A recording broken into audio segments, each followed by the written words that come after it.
Assalamualaikum warahmatullahi wabarakatuh. Selamat pagi. Baiklah, kita lanjutkan pertemuan kuliah hari ini mengenai daftar pustaka.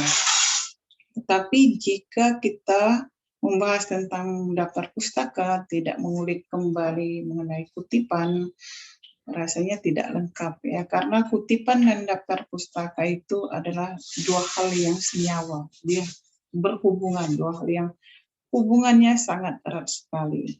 Kemarin kita sudah membahas mengenai kutipan, ya, dibahas kemarin pada perkuliahan minggu kemarin mengenai kutipan. Kutipan itu apa?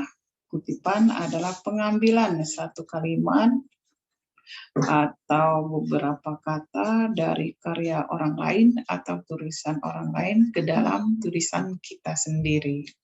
Itu kutipan, ya, itu pengertian kutipan. Mengenai kutipan ini akan saya bahas singkat saja karena sudah kita pelajari kemarin.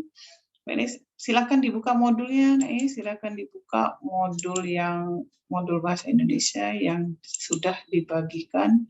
Sini saya akan mengulang kembali tentang kutipan, cara penulisan kutipan. Kita akan membahas di sini penulisan kutipan langsung kurang dari 4 baris. Jika penulisnya diletakkan di awal kutipan, jadi dia ditulis begini, HR dalam kurung tahun 1995. Jadi buku ini diterbitkan pada tahun 1995. Titik 2, 15. 15 ini apa? 15 ini adalah halamannya. Halaman buku yang kita kutip. Ini contohnya. HR tahun 1995, halaman ini mengatakan bahasa dan lain sebagainya. Nah, penulisannya ini sama dengan jarak spasi, sama dengan ketikan kita. Kalau ketikan 1,5 spasi, jadi kutipan yang kurang dari 4 baris ini juga harus 1,5 spasi.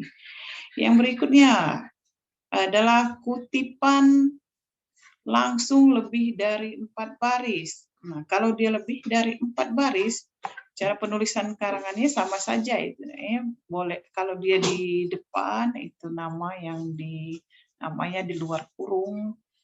Tetapi kalau dia di akhir, nama pengarangnya di dalam kurung, di akhir dari kutipan. Ini kalau dia penulisan kutipan lebih dari 4 baris. Dia jarak spasinya ini dirapatkan lagi, dipadatkan. Kalau sebelumnya ada ketikan kita normalnya 1,5, tetapi jika dia kutipan lebih dari 4 baris, dijadikan 1 spasi. Ini ya, rapat dia. Nah, ini jarak antara sini ke sini itu ditulis ini apa? Kalau sebenarnya ini tidak baku, saya belum terlihat aturan bakunya, bagaimana cara pengetikan ke dalam ukuran yang bakunya berapa. Tapi kalau saya mengambilnya begini, jika ketikan saya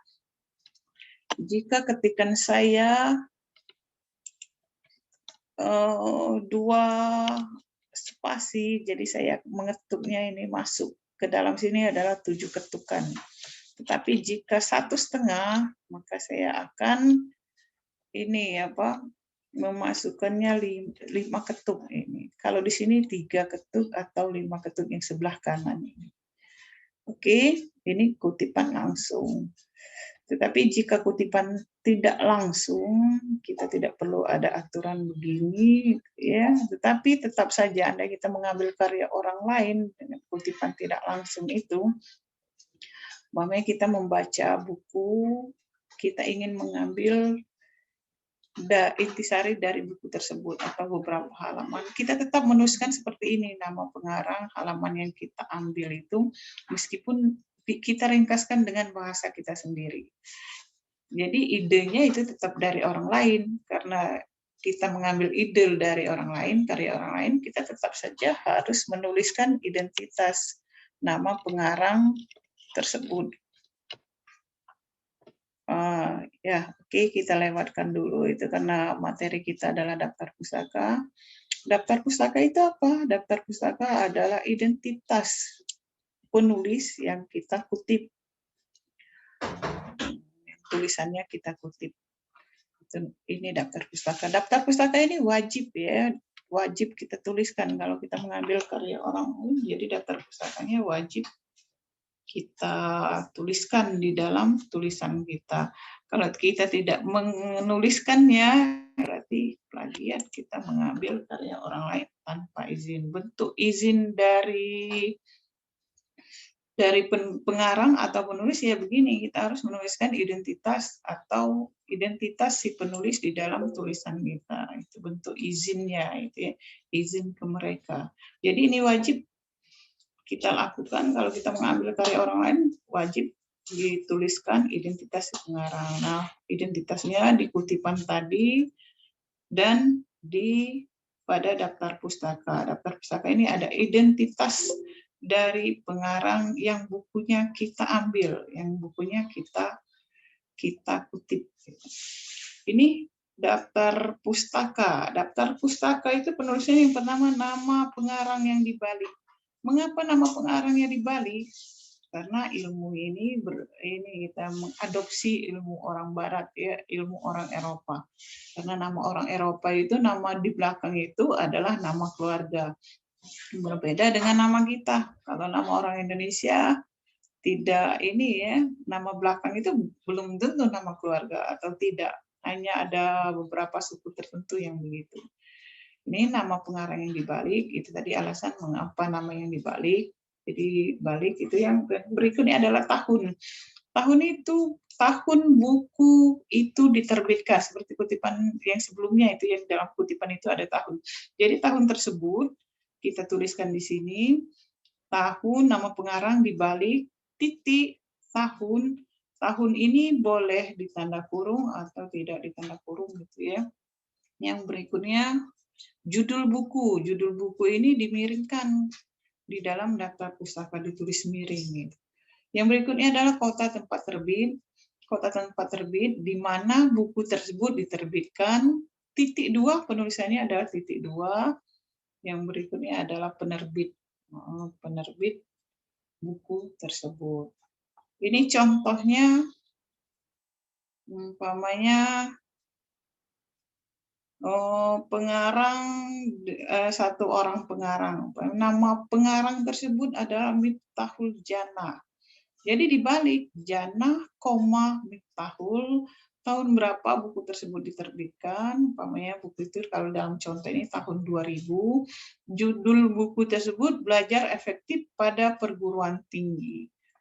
Ya, nah seperti ini. Menulis judul buku sudah kita pelajari kemarin. Judul buku dimanapun letaknya dia harus awal dari kata-katanya itu harus huruf kapital kecuali dia kata ini ya konjungsi seperti pada itu ya. Atau dia itu kata tidak penuh gitu ya. Berikutnya ini penerbit buku tersebut di Palembang, titik 2, penerbitnya adalah Erlangga. Yang berikutnya adalah daftar pustaka dengan 2 penulis. Kalau 2 penulis, saya contohkan di sini. Nama penulis pertama Ezelia Sahkamli. Jadi ditulis nama belakangnya meskipun dia tiga kata Ezelia Sahkamli. Jadi yang ditulis itu nama terakhirnya dibawa ke depan Kamli, Ezelia Sa. Meskipun ini kalau dia nama orang Indonesia, nama belakang itu yang nama dia sendiri, bukan nama keluarganya. Dan berikutnya adalah nama pengarang yang kedua. Jadi nama pengarang kedua ini tidak perlu dibalik. Namanya M. Rafi Abu Yusa. Nah, namanya tidak perlu dibalik ini. Terus tahun buku ini dikarang tahun 2015. Judul bukunya Sosial Linguistik, diterbitkan di Palembang dan penerbit Rineka Cipta. Ini hanya contoh saja ya, bukan yang sebenarnya. Karena penerbit sebenarnya yang sesungguhnya Rineka Cipta ini bukan di Palembang ini. Tapi saya hanya membuatnya saja di Palembang. Ini hanya sekedar contoh. Atau ini contoh yang kedua, ini untuk 2 orang penulis sama seperti tadi begitu. Yang berikutnya adalah daftar pustaka rujukan buku lebih dari 3 penulis. Nah, kalau dia lebih dari 3 penulis, ini karena kepanjangan kita tuliskan saja nama penulis pertama. Di sini tulis dan kawan-kawan. Jadi ini salah itu ya, dan kawan-kawan. Hasan Alwi, memang buku ini buku yang sebenarnya ini ya, buku Tata Bahasa Baku Bahasa Indonesia yang berwarna biru itu. Kalau buku terbitan lama itu warna hijau gitu ya. Alwi Hasan dan kawan-kawan ini boleh ini ya sesuai dengan ini gaya selingkuh universitasnya masing-masing ya. Gaya selingkuh perguruannya tinggi masing-masing. Ini ada yang dikurung, ada yang tidak. Jadi sesuaikan saja dengan konvensi karya ilmiah pada perguruan tinggi masing-masing itu seperti apa. Ada nama apa setelah nama tahun ini ada yang di belakang penulisan tahunnya boleh, itu terserah kita harus mengikuti gaya selingkuh kita masing-masing ya. Tapi inti dari penulisan daftar pustaka semuanya ada di situ. Sini judulnya Tata Bahasa Baku Bahasa Indonesia. Di sini kita lihat ini ya.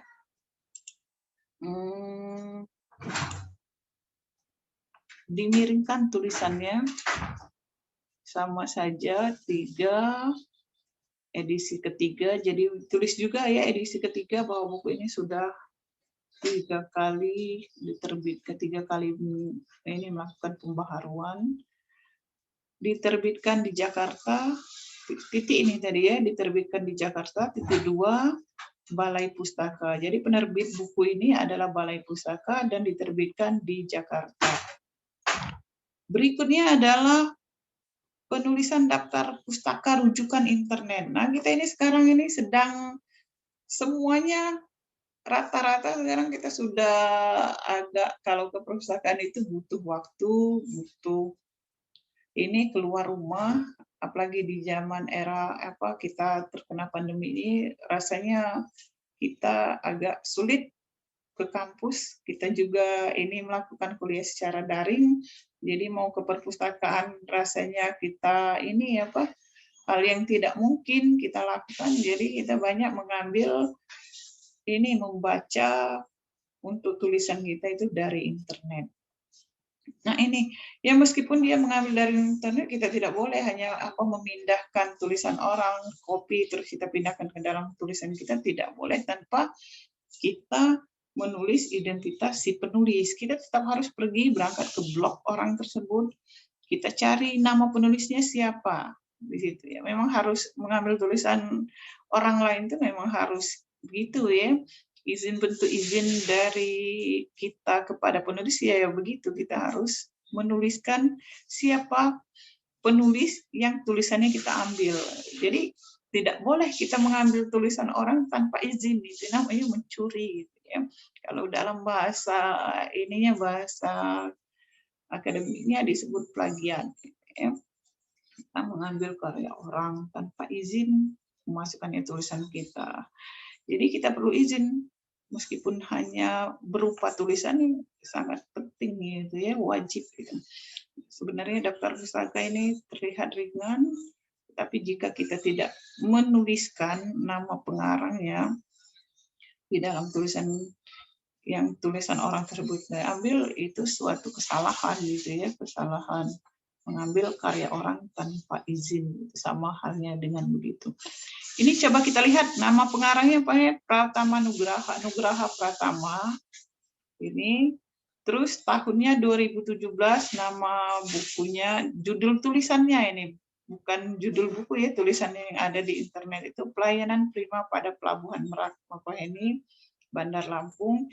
Jadi kita mengaksesnya itu ditulis di situ umpamanya 22 Desember tahun 2017. Ini alamat blognya dituliskan http://2 dan lain sebagainya. Jadi ya, ini mengenai daftar pustaka. Kalian bisa untuk bertanya di komen bisa atau tanyakan langsung dalam grup WA kita mengenai daftar pustaka ini juga bisa.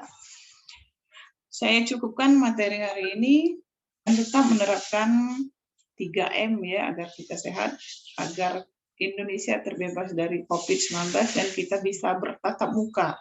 Ini hanya video sebentar ya, tetapi kalian boleh bertanya di dalam grup kapan saja mengenai materi hari ini. Kita lanjutkan di sana, kita tetap biasa kita menggunakan WA atau media lain untuk bertanya mengenai materi perkuliahan hari ini. Baiklah, sekali lagi saya ucapkan Assalamualaikum warahmatullahi wabarakatuh. Selamat pagi.